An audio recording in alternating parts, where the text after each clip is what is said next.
Hey everyone, welcome back to my channel. I want to talk about something my sensei sent me. It was about before you threw your first punch, the legal ramification, and basically they were talking about assault and battery. Yesterday, I definitely lost my cool, and I definitely was not in my best mindset because I could have walked away from that situation. The simple fact that I turned around and I intentionally made a intention to follow a person, which could have been aggression, and could have been that person could, if he wanted to, he could have shot me based upon he felt his life threatened because I did, even though I was in my car and I said what I said.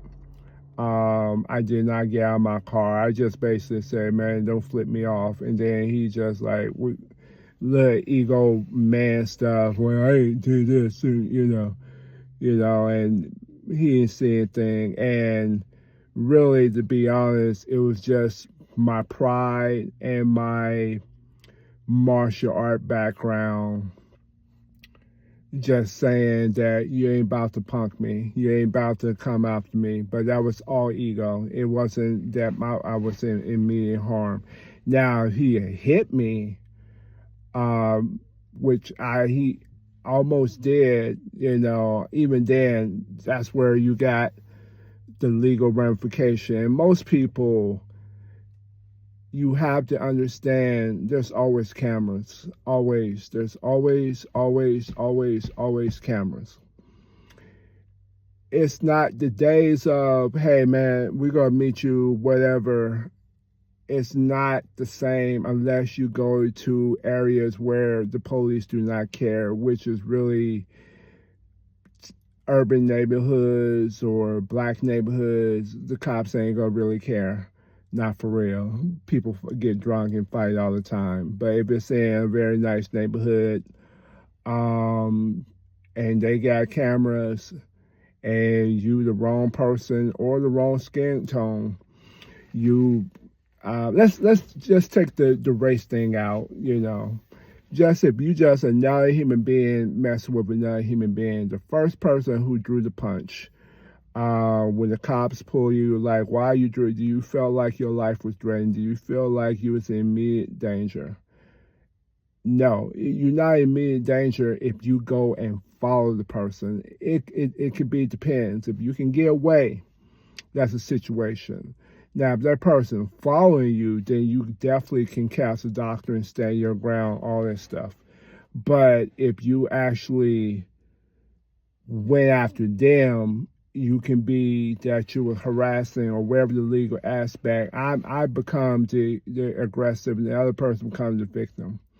Even though that person, and people do a lot of times, they roll their windows, they yell, stuff like that. You've seen those videos and people going off, well, this, and usually some person or some dude just this, or maybe somebody's girl, like, or you have one of these crazy soccer moms that popping out.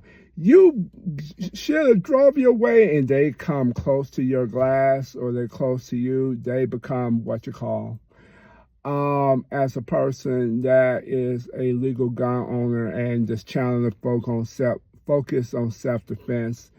I'm big about self-defense. I'm big about protecting. The situation yesterday, which was not that I didn't have the right to say it, but it just was a situation where I look back, it was my ego. But my thing is, I pride myself on not backing down. And you could do that, not to back down. You can prove a point and not back down and let them know where you stand. But how many people have the self-esteem and the mental, it's called power struggle. We used to call it power struggle in counseling, where you get into a power struggle and you try one up manship the person, or you trying to get the last word, like you arguing with your wife or your partner, you trying to get the last word, and then it just escalate, and quickly it can become that much faster. Now, I'm pretty confident in my abilities of what I can do. I'm not saying I can fight a Marine Corps. That's not what I'm saying. Nor should I. You should have enough common sense. Like, if this is Alan Richer and he walking out of the car, something tells you that you need to calm all that down. But this dude wasn't any type of threat or anything. He was just a punk that he got embarrassed, and his girl was in the car, and he saw that I was about it. And granted, that did help my self-esteem, like, hey, ain't no punk. But if this legally got, if that person really wanted to, oh, I was threatening my life, people get real funny, especially on the legal. I saw a situation 2 months ago. I was with somebody who had a dog, and they had an old dog that was just bark, bark, bark. Well, this dog, I went out from this person I saw and attacked this other dog, and it was a small little dog, and it was a slight scratch. And when I say scratch, it was literally a scratch. You should have saw the woman who with the dog, and he said, "Oh my God, the dog got hit, and I got to take it to the hospital, and I'm going to call my attorney. I'm going to call the police." And that person went crazy and ballistic, and happens to be the person which she should have had a dog on a leash anyway, but her dad is a veterinarian, and they was able to fix the situation. But what happened just with dogs? So imagine human beings. You can be about that life and you strike or anything, but most of the time when you throw punches, it's really pride, it's really ego, it's really ego. That's as simple as it is. If you can walk away, then it's not preservation of life. It's just really you just trying to prove something. And for me, I had to prove that, hey, I ain't no punk. I'm not, I don't care where I am, I'm not the one you want to try. I don't care if I'm in the hood. I don't care if I'm in a suburban neighborhood.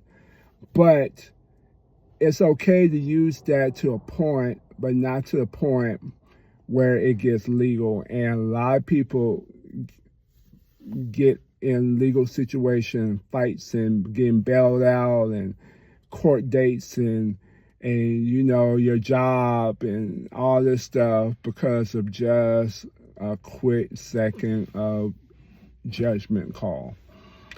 And we really have to check ourselves, and that's harder than yesterday was just not my day. I just no, I got to, but I really didn't have to. That was just my pride, my ego. And it wasn't even that deep.